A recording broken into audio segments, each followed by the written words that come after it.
मुंबई उपनगर दहिसर पूर्व के शांति नगर स्थित न्यू जन कल्याण सोसाइटी बीविंग की 7वीं मंजिल पर आज दोपहर करीब 3 बजे भीषण आग लग गई। स्थानीय लोगों ने तुरंत पुलिस और फायर ब्रिगेड को सूचना दी। फायर ब्रिगेड की 7 गाड़ियां मौके पर पहुंची और राहत कार्य शुरू किया। 36 लोगों को रेस्क्यू किया गया, जिनमें महिलाएं, पुरुष और बच्चे शामिल हैं। घायलों को नजदीकी अस्पतालों में भर्ती कराया गया। रोहित अस्पताल एक महिला की मौत, एक अपंग लड़की गंभीर, 5 का इलाज जारी। नॉर्दर्न केयर अस्पताल 4 साल का बच्चा गंभीर, 10 लोग भर्ती। प्रगति अस्पताल एक घायल भर्ती।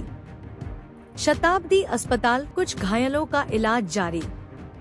कई मरीजों की हालत अब भी गंभीर बताई जा रही है। दहिसर पुलिस सभी अस्पतालों का डिटेल्स जुटा रही है।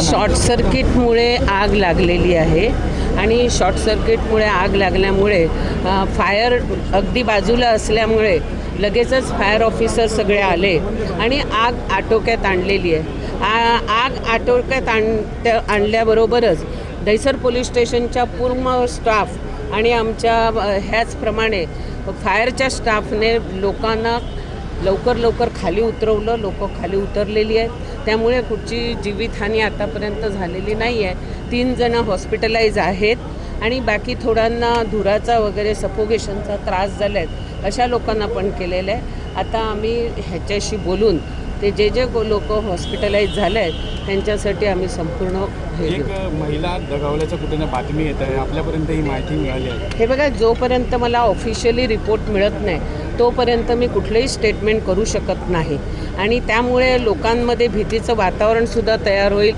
त्यामुळे हॉस्पिटलमध्ये मी स्वतः व्हिजिट करीन। मला डॉक्टरांनी सांगितलं तरच मी तुम्हाला स्टेटमेंट देऊ शकते। पण आज जे शॉर्ट सर्किट झालेलं आहे त्या शॉर्ट सर्किटमुळे हा प्रसंग आज उपलब्ध झाला की लोकांना बाहेरच्या लोखंडी ग्रिलमधून बाहेर काढावं लागलं आणि त्याच्यामध्ये सुद्धा फायरच्या जवानांना यश मिळालं आणि आतमध्ये जे लोक अडकले होते धुरामुळे त्या लोकांना सुद्धा बाहेर काढलं। परंतु 2 तास आता जवळजवळ 2.5 तास व्हायला आले।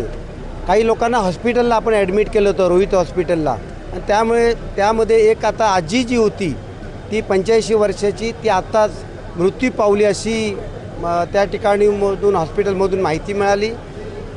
एक जण आहे तो बेहोश आहे आणि 2 आहेत ते सुद्धा त्या ठिकाणी ॲडमिट आहेत। परंतु ही अतिशय घटना चुकीची झालेली आहे। ह्याच्यातून नक्कीच प्रशासन या ठिकाणी योग्य ती दक्षता घेऊन किंवा जी कशामुळे आग लागली, आगीचं कारण काय ते आपल्याला कळेल।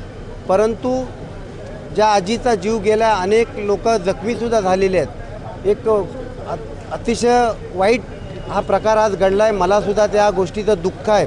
परंतु आम्ही सर्व प्रशासनाला, स्थानिक कार्यकर्ते आम्ही सहकार्य करत आहोत, मदत करत आहोत। परंतु आता जी आग आहे ती कंट्रोलमध्ये आलेली आहे असं आम्हाला फायर ब्रिगेडच्या अधिकाऱ्यांनी आम्हाला सांगितलेलं आहे। स्थानिक लोकांकडनं शॉर्ट सर्किटमुळे आग लागली असे सांगण्यात येत आहे। मीटर बॉक्समध्ये वायराचं पूर्ण जाळ होतं त्यांचं असं म्हणणं आहे। तर हे कुठे कुठे निष्काळजी पण असं आपलं वाटतं? कदाचित होऊ शकतं, कारण आग असं सांगतायत की जे काही वायर ज्या होत्या त्यांचं मीटरचं वायर लावल्या होत्या, मीटर्स होते, त्या ठिकाणी आग लागली असं समजतात। आता त्या ठिकाणी प्रशासन त्या ठिकाणी नक्की कशामुळे आग लागली त्याचा शोध घेईल।